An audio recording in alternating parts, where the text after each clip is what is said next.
शिक्षा और विवाह। रामजी सूबेदार की नौकरी जो वह गोरेगांव स्टोर कीपर के रूप में कर रहे थे समाप्त हो गई। वे सतारा चले आए। नौकरी की तलाश और बच्चों की शिक्षा के ख्याल से वह सहपरिवार सतारा से बॉम्बे जा पहुंचे। बॉम्बे में वह लोअर परल की डबल चाल में रहने लगे, जहां अधिकांशतः श्रमिक लोग रहा करते थे। रामजी की दोनों पुत्रियां विवाहित थीं। वे भी बॉम्बे में रहा करती। सर्वप्रथम रामजी ने अपने पुत्रों को मराठा हाई स्कूल में दाखिला दिलवा दिया। भीम अपने अध्ययन में अच्छी मेहनत करने लगा। अपने पिता की देखरेख में भीम ने हार्वर्ड की इंग्लिश रीडर तथा तरखाटकर द्वारा प्रसिद्ध 3 पुस्तकों के अनुवाद का अध्ययन समाप्त कर लिया। तिलक और सावरकर के समान भीम ने अपने यौवन काल ही में सामान्य अध्ययन की प्रवृत्ति विकसित कर ली थी। अतः वह पाठ्य पुस्तकों के अलावा बहुत सी पुस्तकें पढ़ा करता था। इस प्रवृत्ति से भीम में पुस्तकें संग्रह करने का शौक पैदा हो गया। वह चाहता था कि सभी पुस्तकें निजी रूप में हों। भीम का यह शौक रामजी सूबेदार को महंगा पड़ रहा था। आर्थिक स्थिति पहले से ही बहुत शोचनीय थी। 50 रुपए मात्र पेंशन, बॉम्बे जैसे शहर में घर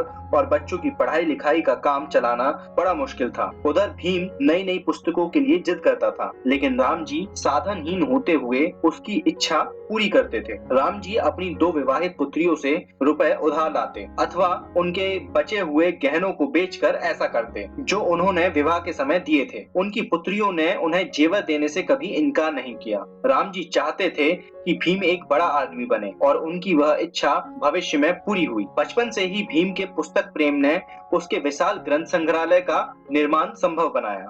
कुछ माह पश्चात भीम को बॉम्बे के प्रसिद्ध एल्फिंस्टन हाई स्कूल में भेजा गया। भीम ने अब कड़ी मेहनत करना प्रारंभ किया। वह परिवार के अन्य सदस्यों के साथ लोअर परल के एक ही कमरे में रहता था। अलग से अध्ययन करने का कोई अवसर नहीं मिलता था। ट्यूटर रखने का स्वप्न तो कभी संभव ही नहीं था। वह छोटा सा कमरा घर के बर्तनों और अन्य सामानों से भरा पड़ा रहता था। उसी कमरे में खाना पकाया जाता था। कमरे में धुएं का वातावरण बना रहता और परिवार के सदस्यों की भीड़ सी लगी रहती थी। एक कोने में ईंधन का ढेर, दूसरे में चूल्हा और भीम का अन्यों में बैठना उठना, समय काटना ही था। कमरा एक जो रसोई घर, स्नान घर, विश्राम गृह, अध्ययन कक्ष सभी का काम करता था। रामजी सूबेदार ने भीम के अध्ययन की समस्या अपने ही ढंग से सुलझाई। भीम को शीघ्र सोने को कहा जाता ताकि वह सुबह उठकर अच्छी पढ़ाई कर ले। भीम जमीन पर एक रजाई के ऊपर सोया करता था। उसके सर के पास अनाज पीसने की चक्की पड़ी रहती और पैरों के सामने एक बकरी बंधी रहती।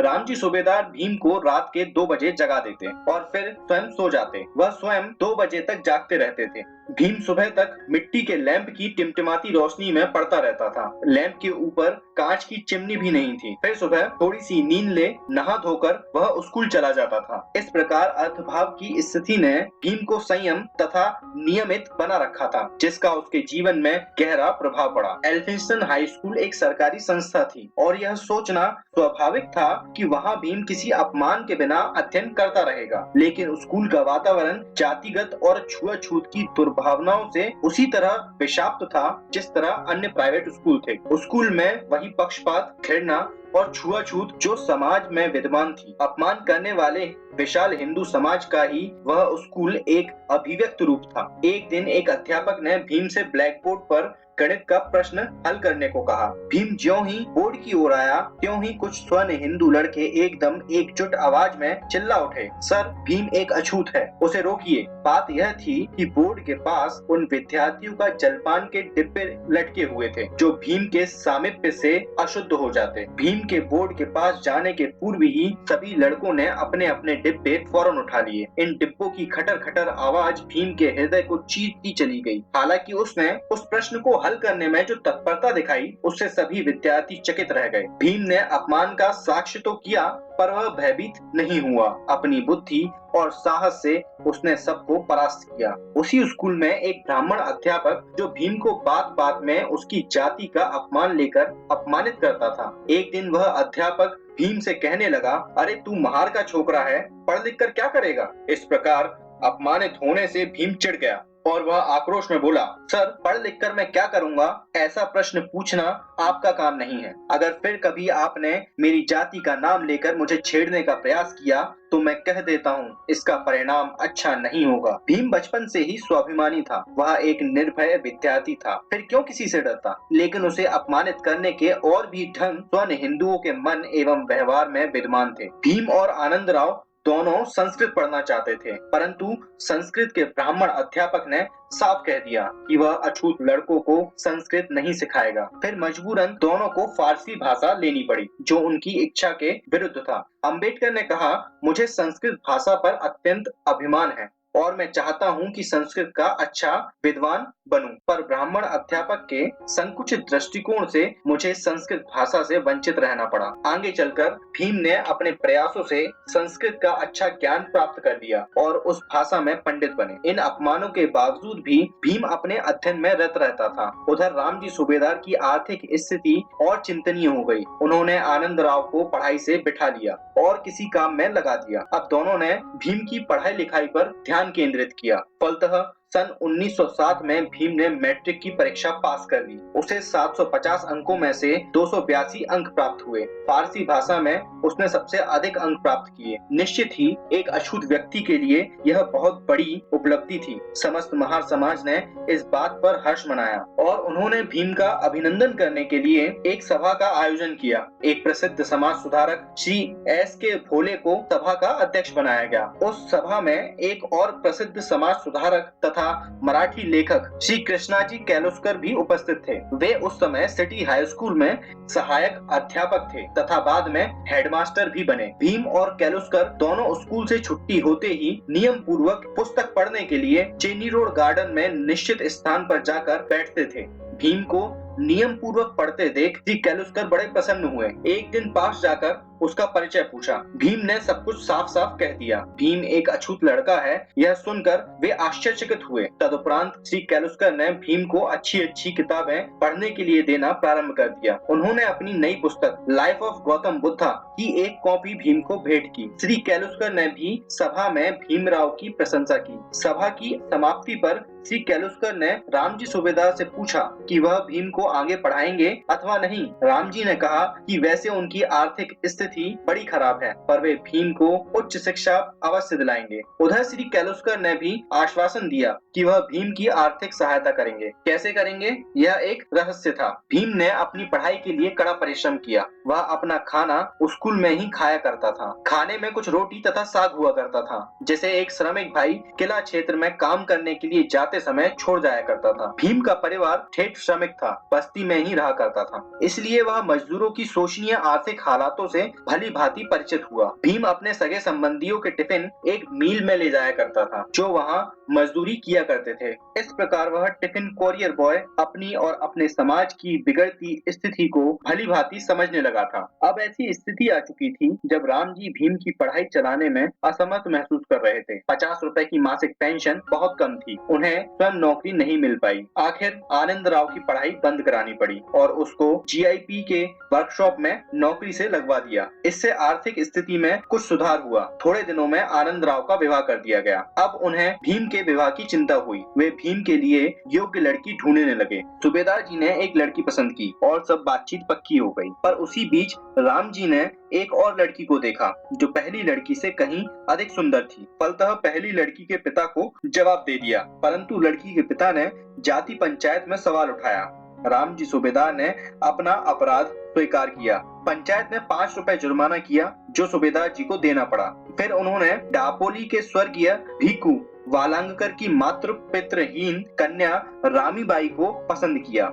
उस समय रामीबाई 9 साल की थी, भीमराव 16 साल के। रामीबाई सुंदर और शांत स्वभाव की लड़की थी। रामीबाई की 2 बहनें और थीं। एक छोटा शंकर नाम का भाई था। ये सभी बच्चे बॉम्बे में अपने मामा तथा चाचा के यहाँ रहते थे। आखिर एक दिन भीमराव तथा रामीबाई का विवाह हो गया। रामीबाई का नाम रामाबाई रख दिया गया। शादी का स्थान बड़ा विचित्र था। जब दिन का मार्केट समाप्त हुआ, तब रात को बॉम्बे के पायकुला बाजार के खुले शेड में विवाह की रीति रिवाज प्रारंभ हुई। दूल्हा दुल्हन और उनके सभी सगे संबंधी उपस्थित उपस्थित थे। उनके नीचे गंदे पानी की नालियां बह रही थी। मार्केट के पत्थरों के प्लेटफॉर्म से बेंचों का काम लिया गया। इस प्रकार बाजार एक विवाह हॉल के रूप में काम आया। विवाह की रस्में सुबह के उस समय तक चलती रहीं जब तक कि मछिहारी स्त्रियां वहां अपनी मछलियां बेचने के लिए न आ पहुंची। दुल्हन के स्वागत के लिए केवल एक ही कमरा था जिसमें परिवार के सभी सदस्य भरे पड़े थे। इस विचित्र पर सौहार्दपूर्ण वातावरण में भीम और रामी का विवाह बंधन संपन्न हुआ।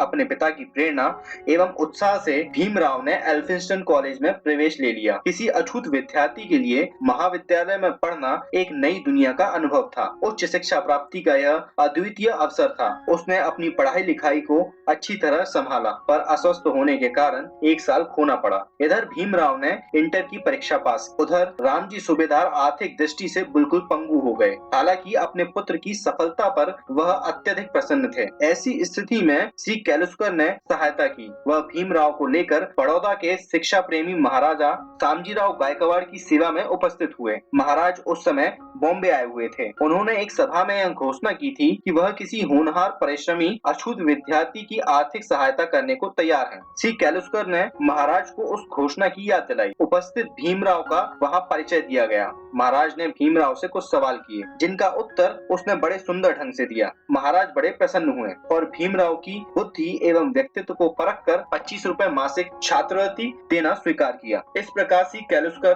भीमराव के वास्तविक कल्याण मित्र सिद्ध हुए। इसी बीच रामजी सूबेदार ने डबल चाल का कमरा छोड़ दिया। बॉम्बे के परल क्षेत्र में इम्प्रूवमेंट ट्रस्ट चाल नंबर 1 की मंजिल पर उन्होंने 2 कमरे किराए पर लिए। एक कमरा 50 और 51 एक दूसरे के आमने सामने थे। एक कमरा अध्ययन कक्ष तथा सोने के लिए बनाया गया और दूसरा कमरा पारिवारिक सामान रखने के लिए। भीमराव अध्ययन कक्ष में अच्छी तरह पढ़ने लगे। रामजी चाहते थे कि भीम किसी तरह बीए पास कर ले। वह भीम को 9 बजे ही सुला देते थे और स्वयं उसके कमरे के सामने बैठे रहते। 2 बजे भीम को जगा देते ताकि वह पढ़ने का अभ्यास करता रहे। फिर वे सो जाते। भीम को 2 बजे से पढ़ना मुश्किल सा लगता था, किंतु सूबेदार जी के सामने उनकी एक भी नहीं चलती थी। वह लेटे लेटे ही टिमटिमाते दिए की धुंधली रोशनी में कुछ पढ़ते रहने का बहाना करते। 5 बजे घर के सभी सदस्यों को उठना पड़ता, क्योंकि यह रामजी द्वारा निर्धारित नियम था। निसंदेह रामजी सैनिक अनुशासन से प्रभावित थे। वे घर में भी वैसा ही कड़ा अनुशासन रखना चाहते थे। कड़ी मेहनत के पश्चात भीमराव ने सन 1912 में बीए की परीक्षा पास कर ली। रामजी सूबेदार बड़े ही आनंदित हुए। सारे आस पड़ोस में खुशी का वातावरण छा गया। रामजी सूबेदार ने 5 रुपए की मिठाई मंगवाकर बांटी। भीमराव के कड़े परिश्रम का ही यह परिणाम था कि उसने बीए की परीक्षा पास। किसी अछूत परिवार के लिए यह अद्वितीय उपलब्धि थी जो दलित समाज के सम्मान की घोतक बनी। भीम को एल्फिंस्टन कॉलेज में भी अस्पृश्यता का शिकार होना पड़ा। कॉलेज का होटल वाला, जो एक ब्राह्मण था, जो उसे चाय या पानी कतई नहीं देता था। स्कूल में पीने का पानी उसे नसीब नहीं होता था। एल्फिंस्टन कॉलेज में भी ऐसा ही वातावरण था। स्वर्ण हिंदू प्रोफेसर एवं विद्यार्थी भीम से कतराते थे। उसके प्रति कोई सहानुभूति व प्रेम नहीं था। फिर भी अंग्रेजी के प्रोफेसर म्यूलर और पर्शियन के प्रोफेसर केबी ईरानी का भीमराव पर सहज स्नेह था। प्रोफेसर म्यूलर भीमराव को पहनने के लिए कपड़े देते थे और पढ़ने के लिए पुस्तकें। प्रोफेसर ईरानी ने भीमराव को अपना कमरा पढ़ने के लिए दे दिया। दोनों ही प्रोफेसर भीम की कर्तव्य निष्ठा एवं अनुशासन से बड़े प्रसन्न थे। बीए पास करने के पश्चात भीम के सामने नौकरी का सवाल पैदा हुआ। रामजी चाहते थे कि वह बॉम्बे में ही कोई काम ढूंढ ले। अपने पिता की इच्छा के विरुद्ध भीम ने बड़ौदा महाराजा को एक पत्र नौकरी के लिए लिखा। भीमराव में कृतज्ञता की भावना अत्यधिक थी। वह महाराजा से